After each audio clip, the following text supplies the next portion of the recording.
ফেনীতে বিশ্ব পরিবেশ দিবস 2025 উদযাপন উপলক্ষে বর্ণাঢ্য র্যালি, আলোচনা সভা ও চারা বিতরণী অনুষ্ঠান অনুষ্ঠিত হয়। ফেনী থেকে আতিক রজনের ভিডিও প্রতিবেদনে দেখুন বিস্তারিত।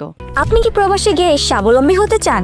পূর্বে বুকিংকৃত বিমানের টিকিট পরিবর্তন করতে চান, অথবা ট্যুরিস্ট ভিসার মাধ্যমে এই সুন্দর পৃথিবী ঘুরে দেখার স্বপ্ন দেখছেন? আপনার স্বপ্নকে বাস্তবায়ন করতে A to Z travels and tours আছে আপনার সাথে। অনুষ্ঠানে প্রধান অতিথি ছিলেন ফেনী জেলা প্রশাসক সাইফুল ইসলাম। অনুষ্ঠানে উপস্থিত ছিলেন অতিরিক্ত জেলা প্রশাসক মঞ্জুর আহসান, অতিরিক্ত পুলিশ সুপার মোহাম্মদ সাইদুর রহমান, ফেনী পরিবেশ অধিদপ্তরের উপপরিচালক মোসাম্মদ শওকত আরা কলি, স্টার লাইন গ্রুপের ভাইস চেয়ারম্যান জাফর উদ্দিন সহ পরিবেশ অধিদপ্তরের নেতৃবৃন্দ এবং ফেনী ভিডি ক্লিনের সদস্যবৃন্দ এবং অন্যান্য সামাজিক সংগঠনের সদস্যবৃন্দ।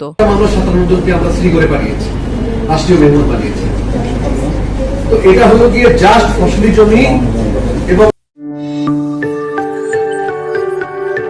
26 টেলিভিশন মাতৃভূমির বন্ধনে।